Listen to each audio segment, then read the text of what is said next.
In the depths of New England's forgotten woodlands, where ancient oaks stand sentinel over secrets long buried, there lies a town called Gray Hollow.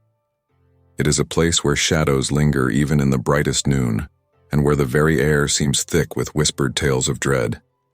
Here, in this remote corner of the world, I found myself drawn into a tale of such cosmic horror that even now, as I commit these words to paper, I feel the chill of madness creeping at the edges of my sanity. My name is Maeve Callahan, and I returned to Gray Hollow not by choice but by the inexorable pull of familial duty. My father, once a pillar of strength in our small community, had fallen prey to a wasting illness that defied medical science. As I crossed the town limits, a sense of foreboding settled over me like a shroud, as if the very mists that clung to the surrounding forest were whispering warnings I could not quite comprehend. Gray Hollow had always been a peculiar place, isolated from the march of time by its geography and the reticence of its inhabitants. The townspeople moved about their daily lives with a quiet urgency, their eyes darting nervously to the tree line that encroached upon the town's borders. It was as if they feared something lurking just beyond sight, waiting with infinite patience for an opportunity to strike. I took up residence in my childhood home, a weathered Victorian that creaked and groaned with every gust of wind. My father's condition had deteriorated rapidly in the weeks since I'd last seen him. His once robust frame had withered, his skin stretched taut over bones that seemed to protrude at unnatural angles. But it was his eyes that truly unsettled me, those fathomless orbs that stared into the middle distance, as if perceiving horrors beyond mortal ken. As the days wore on, and my father's life ebbed like the tide, I found myself drawn into conversations with the town's elder residents. They spoke in hushed tones of an ancient power that dwelled within the forest, a force both terrible and sublime. At first, I dismissed their tales as the ramblings of minds addled by isolation and superstition. Yet, as my desperation grew with each labored breath my father took, I found myself listening more intently to their whispered accounts.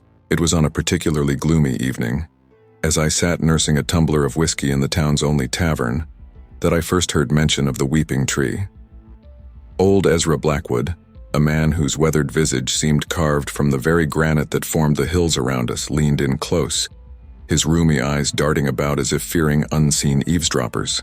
"There's a power in them woods, Miss Callahan," he rasped, his gnarled finger tracing the rim of his empty glass. "A power older than time itself, some say. Folks round here, they know better than to go seeking it out. But there are times, desperate times, when a body might be driven to make a bargain with that which ought not be bargained with." I leaned in, curiosity and desperation warring within me. "What are you talking about, Mr. Blackwood?" The old man's eyes met mine, and in them I saw a flicker of something akin to pity. "The weeping tree, child. It stands in the heart of the forest, where the mists never lift and the sun's light never quite reaches. They say it can grant wishes, make the impossible possible. But the price..." He shuddered, taking a long pull from his freshly filled glass. "The price is always more than you're prepared to pay," I scoffed, the rational part of my mind rejecting such fanciful notions. Yet as I made my way home through the fog-shrouded streets, the seed of an idea had been planted, a dangerous, tempting thought that took root in the fertile soil of my despair. The following days saw me poring over dusty tomes in the town's small library, searching for any mention of this mythical tree.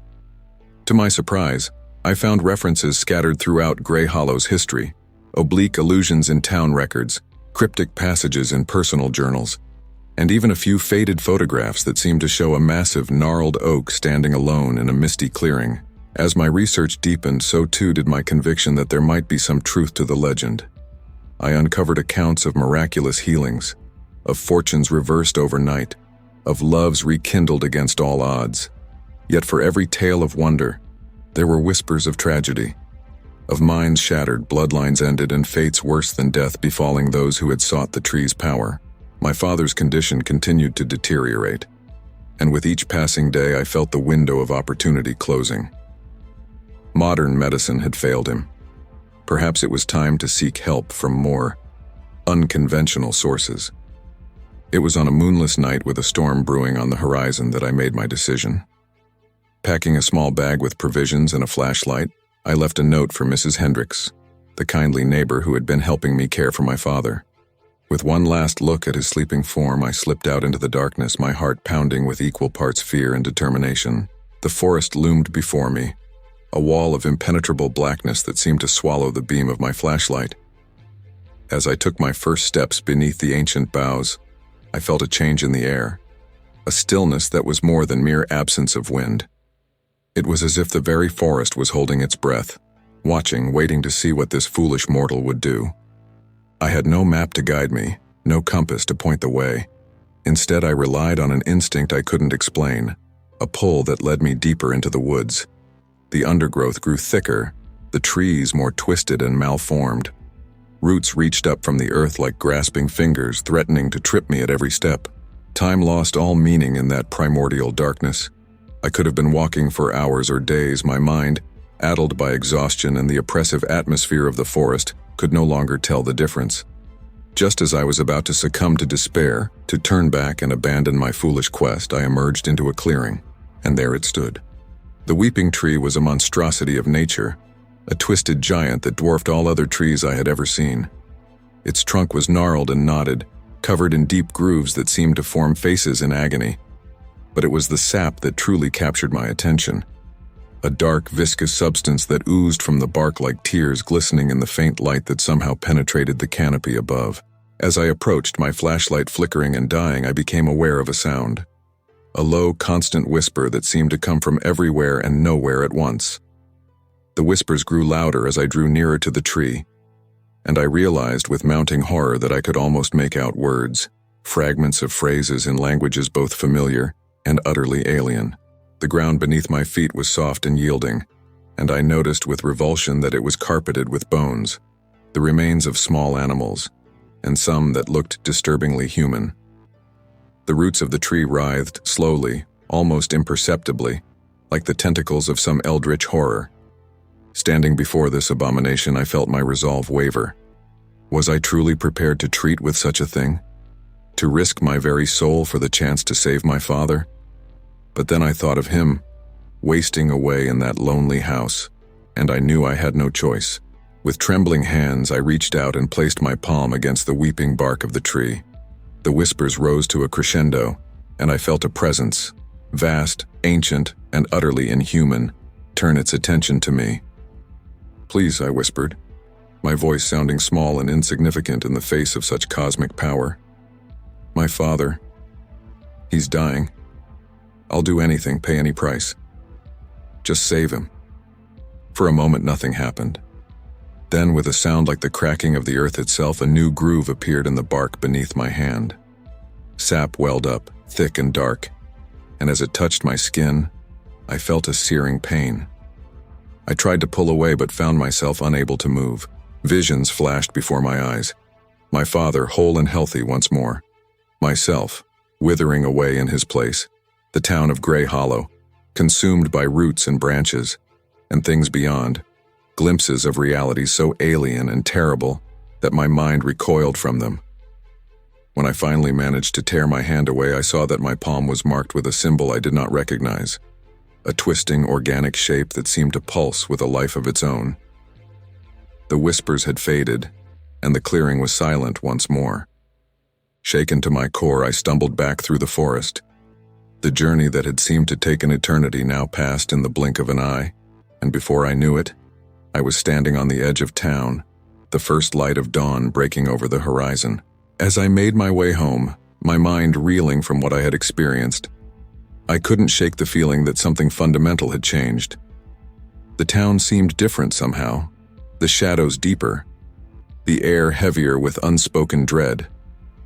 I burst into my father's room, half expecting to find him already gone. Instead, I was met with a sight that stopped me in my tracks. He was sitting up in bed, color in his cheeks, strength in his limbs. When he turned to look at me, his eyes were clear and focused. "Maeve?" he said, his voice stronger than it had been in months. "What's wrong, dear? You look like you've seen a ghost." Relief washed over me, so profound that for a moment I forgot the horror of the night's events. I rushed to embrace him, tears streaming down my face. But as I held him close, I couldn't help but notice something. a faint whisper, barely audible, seeming to come from the very walls of the house. And there, in the mirror across the room, I caught a glimpse of my reflection. For just a moment I could have sworn I saw something moving beneath my skin, something that twisted and writhed like the roots of that terrible tree. What had I done? What price would I truly have to pay for this miracle? As I held my father alive and well against all odds, I felt the first tendrils of cosmic dread taking root in my soul. For I knew, with a certainty that transcended mere human knowledge, that this was only the beginning. The weeping tree had granted my wish, but in doing so, it had opened a door to something vast and terrible.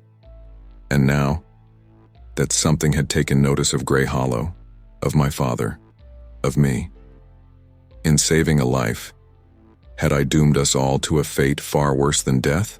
As the sun rose over Grey Hollow, casting long shadows across the land, I couldn't shake the feeling that those shadows were somehow deeper, more alive than they had been before. And in the distance, barely audible above the morning birdsong, I thought I heard the sound of weeping. The days that followed my father's miraculous recovery were filled with a disquieting mixture of joy and dread. On the surface, all seemed well. My father regained his strength with astonishing rapidity, his wasted frame filling out, his eyes bright with renewed vitality. The townspeople of Grey Hollow marveled at his transformation, whispering among themselves about medical miracles and the inscrutable ways of providence. But beneath this veneer of normalcy, I sensed a growing wrongness that gnawed at the edges of my perception. The mark on my palm, that twisted sigil left by the weeping tree, seemed to pulse with a life of its own. At times, I could swear I saw it move, the lines shifting like writhing worms beneath my skin. I took to wearing gloves, unable to bear the sight of it, yet always aware of its presence. My father, too, began to exhibit subtle changes that only I, in my hyper-vigilant state, seemed to notice. His renewed appetite was voracious, almost feral. I would find him in the kitchen at odd hours, gorging himself on raw meat with an intensity that bordered on madness. When questioned, he would blink in confusion as if waking from a trance, with no memory of his actions. More disturbing still were the moments when I would catch him staring out the window towards the forest, his eyes glazed and unfocused, lips moving in silent communion with some unseen presence. In these moments, I saw not my father, but a stranger wearing his face, a vessel for something ancient and utterly alien. Sleep became my enemy, for in my dreams I returned night after night to that accursed clearing. I would find myself standing before the weeping tree, its bark now carved with countless names and symbols, each representing a wish granted, a bargain struck. And always I would awake with the taste of sap in my mouth and the sensation of roots burrowing beneath my skin. As the days wore on, I began to notice changes in Grey Hollow itself. The mist that clung to the forest's edge seemed to encroach further into town with each passing night. Vegetation grew with unnatural speed and vigor, vines and creepers insinuating themselves into the cracks of buildings, as if nature itself was attempting to reclaim the land. The townspeople, too, were changing. Their movements became languid, almost trance-like, and their eyes held a glassy sheen that reminded me all too much of my father's vacant stares. I overheard fragments of conversations that made little sense. Talk of joining with the root and becoming one with the deep green. Driven by a growing sense of panic, I returned to my research with renewed fervor. I scoured the town's archives, pieced together fragments of local legends, and even resorted to interrogating the oldest residents of Grey Hollow. Slowly, a terrible picture began to emerge. The weeping tree, I learned, was far older than Grey Hollow itself. Native American tribes had shunned this forest long before European settlers arrived, speaking in hushed tones of a malevolent spirit that dwelled within. The founders of Grey Hollow had been drawn to this place by dreams and visions, compelled by a force they did not understand to establish their settlement in the shadow of the ancient woods. Over the centuries, many had sought out the tree's power, driven by desperation or greed. Some, like myself, had come seeking healing for loved ones. Others had asked for wealth, power, or revenge. The tree granted these wishes, but always at a terrible cost.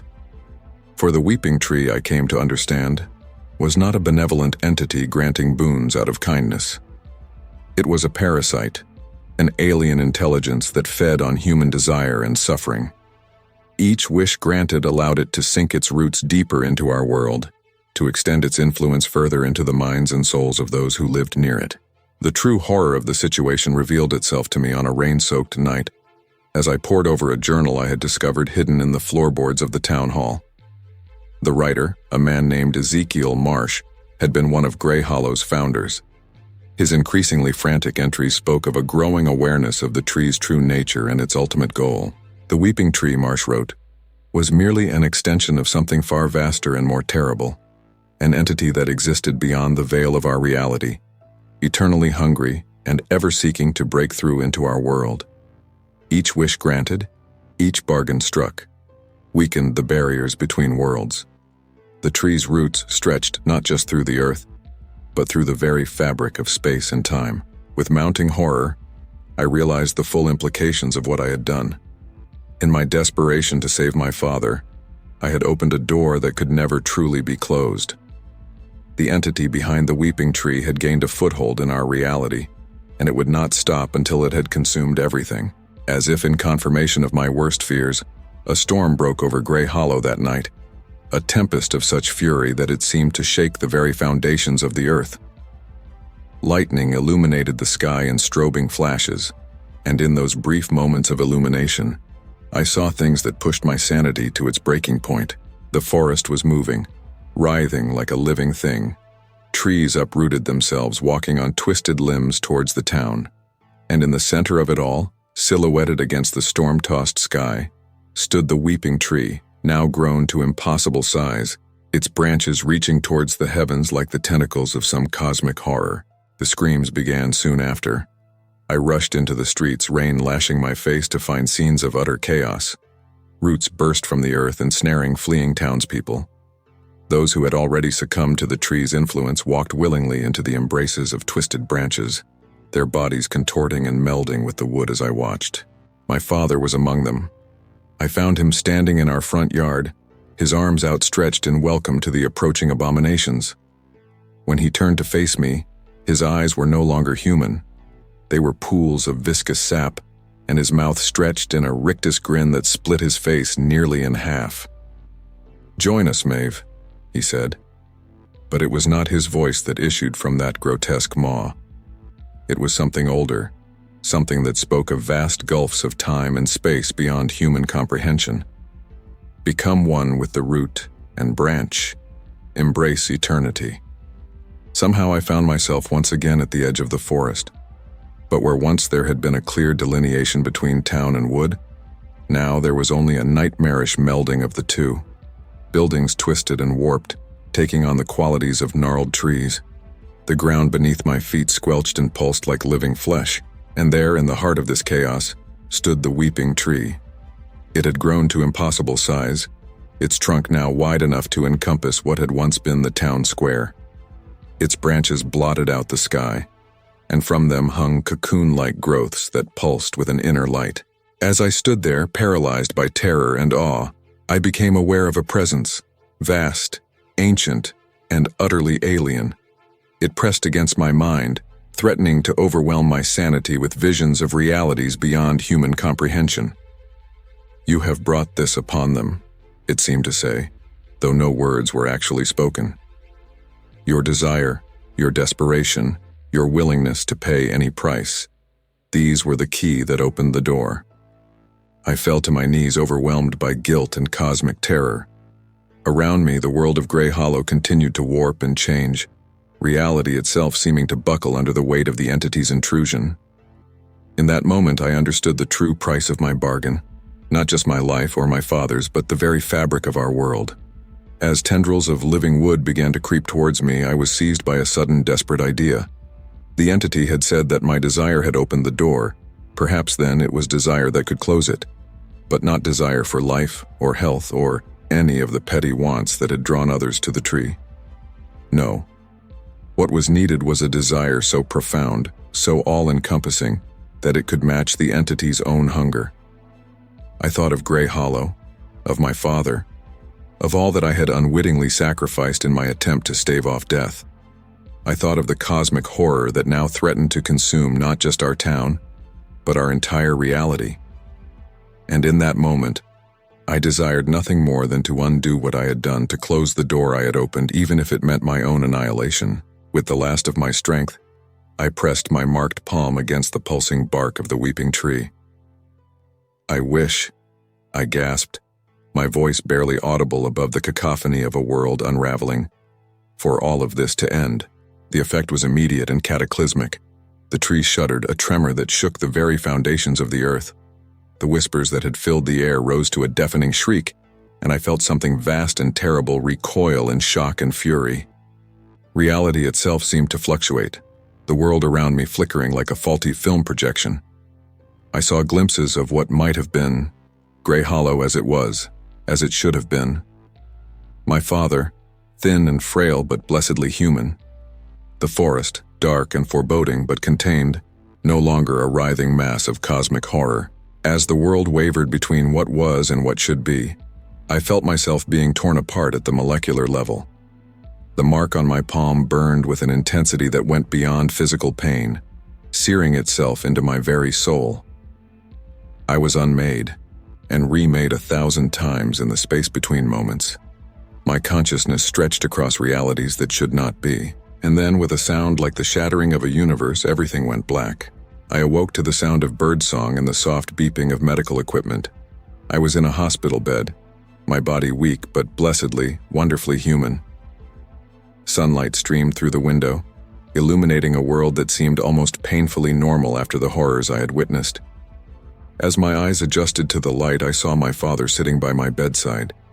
He was thin, his face lined with the marks of his illness, but his eyes were clear and full of love.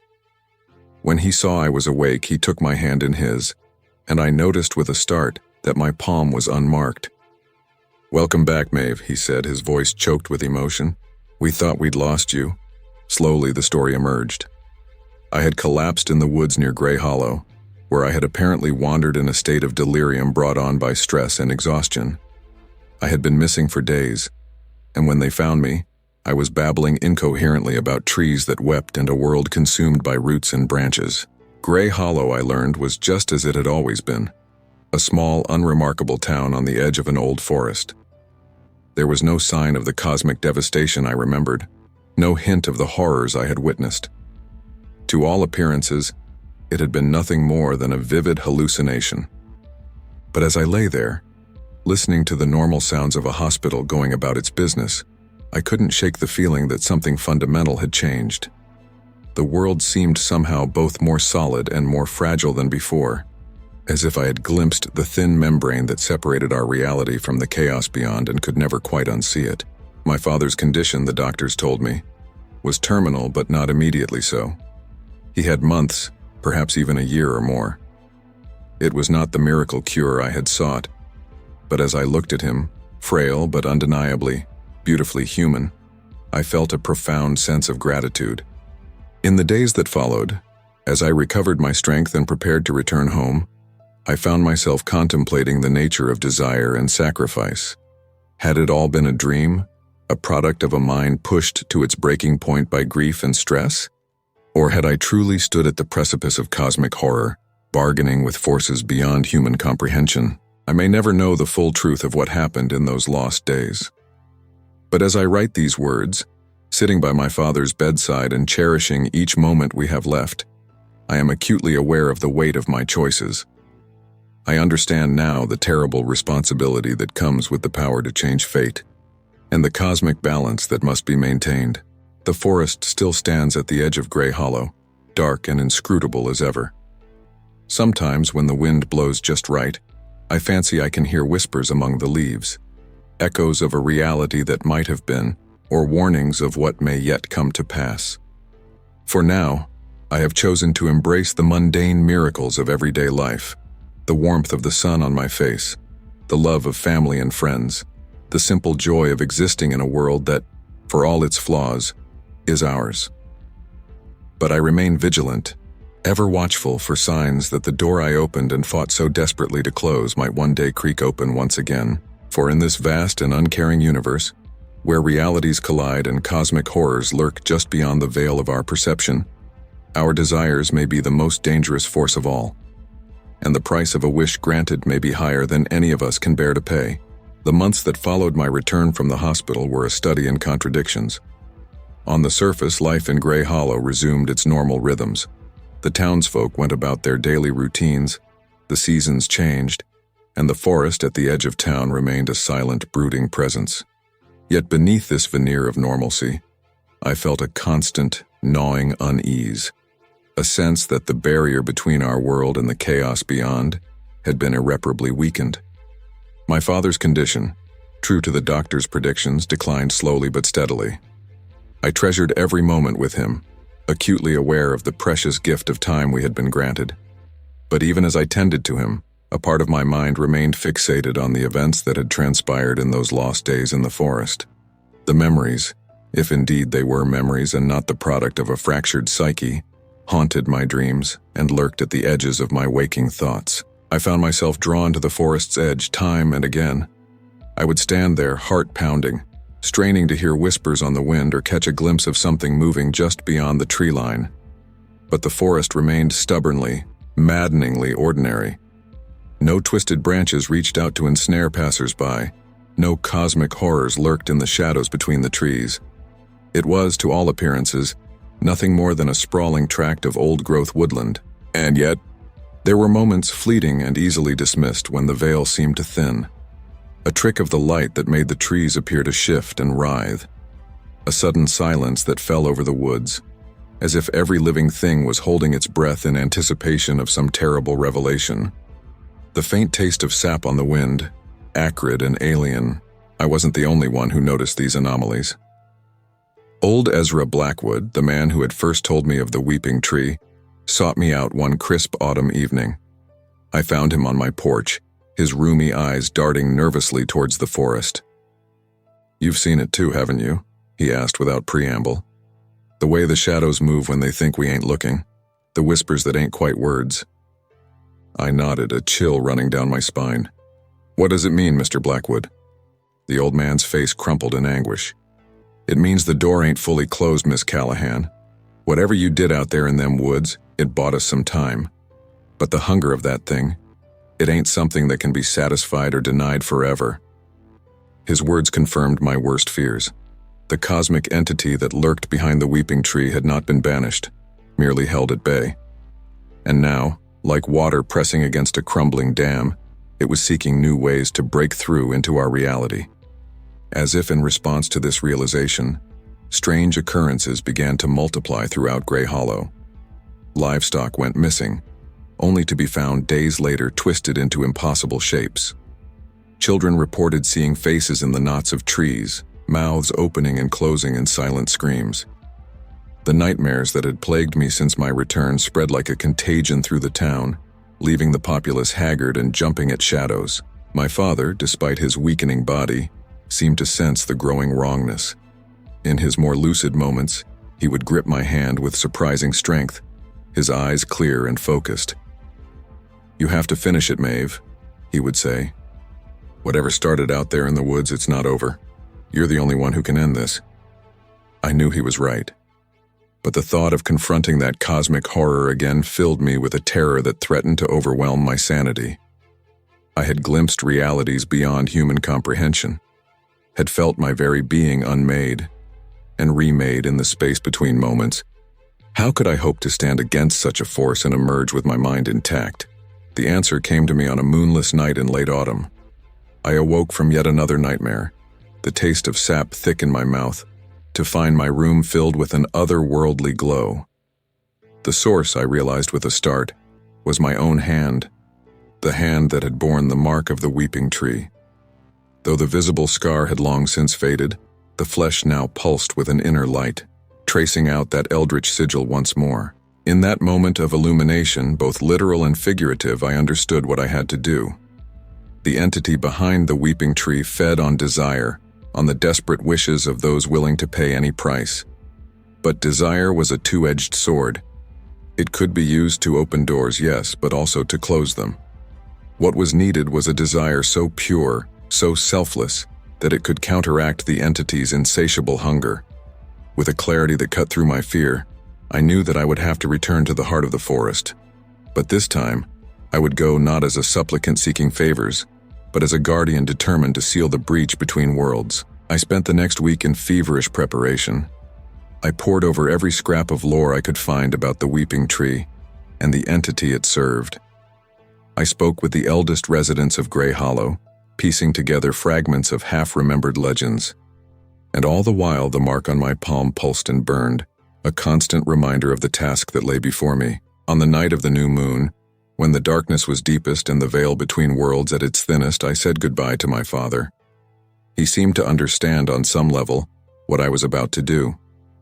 His eyes, sunken in his gaunt face, held a mixture of fear and pride. "You're so much stronger than I ever was, Maeve," he whispered. "Whatever happens, know that I love you and I'm sorry for the burden you've had to bear." With tears in my eyes and resolve in my heart, I set out for the forest. The town was eerily silent as I passed through, the streets empty save for a few furtive shapes that scurried for cover at my approach. Even the crickets and nightbirds were quiet, as if the whole world was holding its breath in anticipation of what was to come. As I crossed the threshold into the woods, I felt a shift in the very air around me.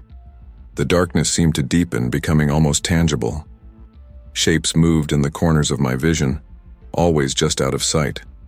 The ground beneath my feet felt soft and yielding, pulsing with an obscene semblance of life.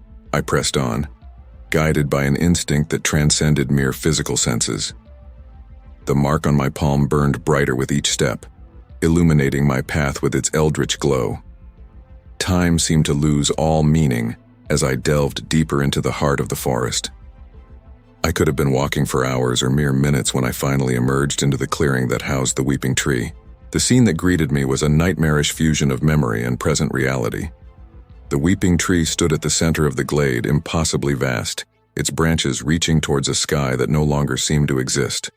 Sap oozed from its bark, glowing with an inner light that cast everything in a sickly, pulsating radiance.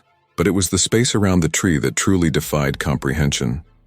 Reality itself seemed to warp and twist, the boundaries between our world and the realms beyond breaking down. I saw glimpses of alien landscapes, of cities built in geometries that hurt the mind to contemplate, of beings so vast and terrible that my sanity reeled at the sight of them. And there, at the nexus of this cosmic maelstrom, stood a figure that both was and was not my father. His form shifted and changed as I watched, sometimes appearing as the withered man I had left in his sickbed, other times as the healthy, vital person he had been in my youth. But his eyes were pools of darkness that reflected the infinite void between stars. "Welcome, Maeve," the thing wearing my father's face said, its voice a chorus of whispers that seemed to come from everywhere and nowhere. "We've been waiting for you." I steeled myself, drawing upon reserves of courage I didn't know I possessed. "You don't belong here," I said, my voice steady despite the terror that threatened to overwhelm me. "This isn't your world." The entity laughed, a sound that sent shivers through the fabric of reality.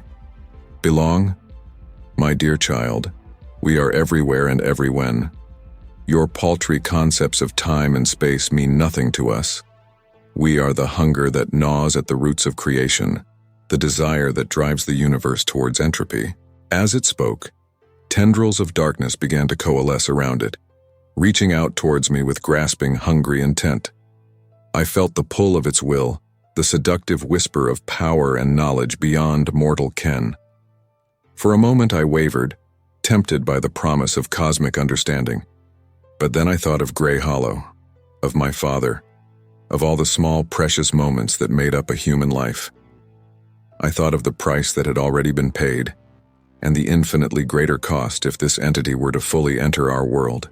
With a cry that came from the very depths of my soul, I pressed my marked palm against the bark of the weeping tree. "I wish," I shouted, my voice rising above the cacophony of collapsing realities, "for you to return to the void from whence you came. I wish for the door between worlds to be sealed, now and forever." The effect was immediate and cataclysmic. The tree shuddered, a tremor that shook the foundations of reality itself. The tendrils of darkness recoiled, as if burned, and the entity wearing my father's face let out a scream of fury and despair that echoed across dimensions. I felt something vast and terrible turn its attention fully upon me, its cosmic will crashing against my own like a tsunami against a shore. In that moment I understood with perfect clarity the true nature of the force I was confronting. A being of pure hunger and desire, eternally seeking to consume and expand. But I also understood my own nature, the strength that came from love, from sacrifice, from the simple, unquenchable human desire to protect that which we hold dear. And in that understanding, I found the power to stand firm. Reality buckled and heaved around us, the clearing becoming a maelstrom of collapsing possibilities. I saw Grey Hollow as it might have been, consumed by writhing roots, its people transformed into mindless servants of the cosmic entity. I saw worlds where the weeping tree had never existed, where humanity had evolved along entirely different paths. I saw the birth and death of universes, the grand cosmic cycle of creation and destruction. Through it all, I held fast to my wish, my desire to protect and preserve, burning brighter than the entity's hunger to consume. The mark on my palm flared with unbearable intensity, and I felt my very essence being drawn into the weeping tree, becoming a part of the barrier between worlds. With a sound like the birth of a universe, the cosmic storm reached its crescendo. I felt something vast and ancient recoil, driven back by the purity of my desire. The tendrils of darkness dissolved. Reality snapped back into focus, and I found myself once more standing in an ordinary forest clearing, facing a tree that was large and old, but no longer pulsing with eldritch power. As the last echoes of that cosmic conflagration faded, I became aware of a profound change. The air felt cleaner somehow, the oppressive weight of otherworldly presence lifted, and the mark on my palm, which had burned so brightly, was now nothing more than a faint scar, a reminder of battles fought and prices paid. I made my way back to Grey Hollow in a daze, my mind struggling to process the enormity of what had transpired. The town I returned to was changed, though in ways that only I, with my memories of what might have been, could truly appreciate. The shadows no longer writhed with half-glimpsed horrors. The air no longer whispered with alien voices. My father passed away peacefully a week after my return, his hand clasped in mine. In his final moments, I saw a clarity in his eyes that had been absent for so long, a recognition, perhaps, of the cosmic drama that had played out with his illness as the catalyst. "You did it, Maeve," he whispered, a smile touching his lips. "You closed the door." As I write these words, months after that fateful night, I am acutely aware of the weight of knowledge I now carry. I have stood at the precipice of realities beyond human comprehension, have felt the touch of cosmic forces that could unmake our world with a thought. That experience has changed me in ways I am still struggling to understand. Grey Hollow has slowly returned to normal, or as normal as it can be in the aftermath of such events. The townspeople, whether through some merciful quirk of cosmic readjustment or simple human resilience, seem to have no memory of the horrors that nearly consumed us all. They go about their lives blissfully unaware of how close we came to annihilation. But I remember. I carry the scars, both physical and psychic, of our brush with cosmic terror. And though the door has been closed, sealed by a wish born of love and sacrifice, I remain vigilant. For in this vast and uncaring universe, where realities collide and cosmic horrors lurk just beyond the veil of our perception, eternal vigilance is the price of continued existence. The forest still stands at the edge of town, dark and inscrutable as ever. And at its heart the weeping tree remains, no longer a conduit for eldritch powers, but a silent sentinel, a reminder of battles fought and prices paid. As for me, I have found a strange peace in the aftermath of cosmic upheaval. I know now the true value of the small, everyday miracles that make up a human life. The warmth of the sun on my face, the love of friends and family, the simple joy of existing in a world that, for all its flaws, is ours. These are the things worth fighting for, worth sacrificing for. In the face of cosmic indifference and eldritch horror, it is our capacity for love, for hope, for selfless desire, that makes us truly human. And it is this humanity, I believe, that will continue to stand as a bulwark against the creeping chaos that forever lurks at the edges of reality. For now, the door is closed. The weeping tree sleeps, but I remain watchful, a guardian at the threshold between worlds. For in this vast and mysterious universe, where desire can reshape reality and cosmic horrors wait in the spaces between moments, one can never be too careful. After all, in the grand cosmic cycle of creation and destruction, who can say when the weeping tree might stir once more, its roots reaching across dimensions, seeking new minds to tempt and new realities to consume? But that, dear reader, is a tale for another time.